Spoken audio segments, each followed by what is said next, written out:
अच्छा, इस वक्त पूरा India batting legend AB de Villiers को ये कहना चाहता है। ज्यादा कुछ नहीं कहना मुझे तुमसे, बस यार तुमसे ये उम्मीद नहीं थी। भाई, इंडिया पाकिस्तान का ट्रॉफी विवाद खत्म होने का नाम ही नहीं ले रहे। एशिया कप फाइनल में मोहसिन नकवी से ट्रॉफी लेने से सूर्य कुमार यादव ने मना कर दिया और उसके बाद से शुरू हुआ बवाल और उसकी सुनामी।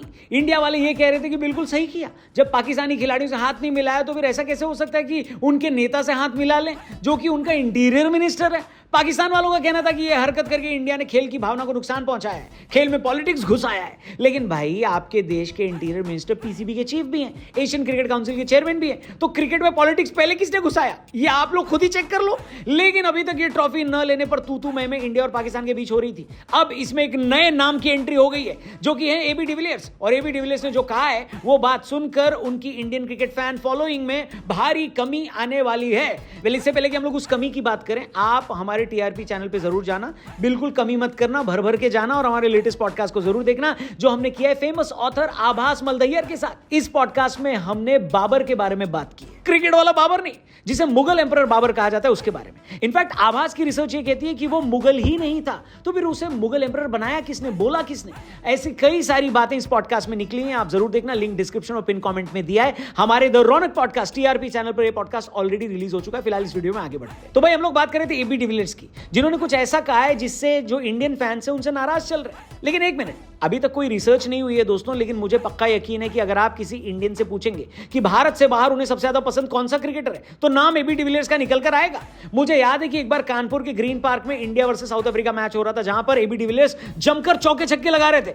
नॉर्मली भारतीय गेंदबाजों की जब ऐसे कुटाई हो रही हो तो जनता शांत हो जाती है, लेकिन कानपुर में एबी डिविलियर्स के हर शॉट पर भरपूर ताली बजी। ऐसा ही कुछ नजारा देश के हर कोने में देखने को मिला है। जब डिविलियर्स बैटिंग करने आते थे, उनको कई भारतीय बल्लेबाजों से ज्यादा बेहतर रिसेप्शन मिलता था। डिविलियर्स भी भारत से बहुत प्यार करते हैं, विराट उनके बेस्ट फ्रेंड हैं, लेकिन उन्होंने इस ट्रॉफी न लेने की पूरी कंट्रोवर्सी पर पाकिस्तान का साथ दिया है। क्या बोला तूने? अपने YouTube चैनल पर डिविलियर्स ने इस पूरी कंट्रोवर्सी पर कहा कि जिन्हें ट्रॉफी देनी थी, भारत उनसे खुश नहीं था। मुझे नहीं लगता ये खेल से जुड़ा है, राजनीति को खेल से दूर रखा जाना चाहिए। खेल एक अलग चीज है और इसे उसी रूप में सेलिब्रेट किया जाना चाहिए। डिविलियर्स ने कहा, यह देखना बड़ा दुखद है, इसने खेल और खिलाड़ियों को बहुत ही मुश्किल हालात में डाल दिया। मैं ये देखना कतई पसंद नहीं करता, मुझे इससे नफरत है, अंत में बहुत अजीब हुआ। चलिए उसी पर फोकस कीजिए जो सबसे इंपॉर्टेंट है, और वो क्रिकेट ही है।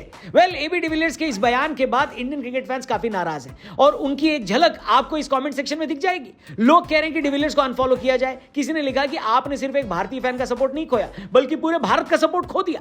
आपको ऐसी बात पर कमेंट नहीं करना चाहिए था जिसके बारे में आपको जानकारी ना हो। एक ने तो बड़ा तीखा निशाना साधते हुए कहा कि जिन्होंने खुद लाइफ में कभी कोई ट्रॉफी न जीती हो, उनको ट्रॉफी कलेक्ट करने के बारे में कोई ओपिनियन देनी नहीं चाहिए। अब इस बारे में आप क्या सोचते हो, कमेंट करके बताना दोस्तों। फिलहाल हम उस बोरिंग टेस्ट मैच के बारे में थोड़ी बात कर लेते हैं जो कि इस वक्त अहमदाबाद में खेला जा रहा है। दूसरे दिन का खेल भी पहले दिन से कुछ खास नहीं लग रहा था। सबसे बड़ी हाईलाइट थी कि शेट्टी जी के दामाद केएल राहुल नरेंद्र मोदी स्टेडियम में सेंचुरी लगाकर एक अलग ही आयरनी जिंदा कर दी उन्होंने। मेरे हिसाब से राहुल थोड़ी और बड़ी पारी खेल सकते थे, लेकिन 100 के स्कोर पर आउट हो गए। वेल, शुभमन गिल ने भी रन बनाने का मौका छोड़ दिया और हाफ सेंचुरी पूरी करके वो भी आउट हो गए। लेकिन मुझे सबसे ज्यादा इंप्रेस किया ध्रुव जुरैल ने, जो कि टीम में इस वजह से खेल रहे हैं क्योंकि ऋषभ पंत इंजर्ड है। लेकिन यही तो कला है कि जब आपको मौका मिले तो आप उसका भरपूर फायदा उठाओ, उसे लपक लो। ध्रुव ने विकेट कीपिंग भी बढ़िया करी और विकेट के पीछे उनकी शानदार कलाबाजियां इस वक्त इंस्टाग्राम रील पर ट्रेंड कर रही है। लेकिन बल्लेबाजी में भी उन्होंने शानदार पारी खेली और शतक बनाया। और फिलहाल इस पारी में टीम इंडिया के हाईएस्ट रन स्कोरर भी वही हैं। सभी लोग बहती गंगा में हाथ धो रहे थे तो जड्डू भैया ने भी कहा कि मैं पीछे कैसे रहूं। कल गांधी जयंती थी, आज 3 अक्टूबर के दिन एक और बापू ने गुजरात की धरती पर अपना जलवा दिखाया और जडेजा ने भी अपनी सेंचुरी पूरी कर ली। दिन का खेल खत्म होने तक रविंद्र जडेजा और वॉशिंगटन सुंदर क्रीज पर हैं। टीम इंडिया ने 5 विकेट के नुकसान पर 448 बना लिए हैं, 286 की लीड है और मुझे लगता नहीं अब टीम इंडिया को दोबारा बैटिंग करने की जरूरत होगी। आपका इस विषय पर क्या कहना है बताना, लेकिन इससे भी ज्यादा जरूरी यह है कि अब एबी डिविलियर्स के बारे में आप क्या राय रखते हैं, उनके स्टैंड पर आपकी क्या ओपिनियन है। क्या अगर आप एबी डिविलियर्स के फैन हैं तो इस वजह से आपका दिल दुखा है, यह भी कमेंट करके जरूर बताना। चैनल सब्सक्राइब करना, लेटेस्ट पॉडकास्ट के लिए हमारे टीआरपी चैनल पर भी जरूर जाना, लिंक डिस्क्रिप्शन और पिन कमेंट में दिया है। कल मिलते हैं, तब तक के गुड बाय, जय हिंद।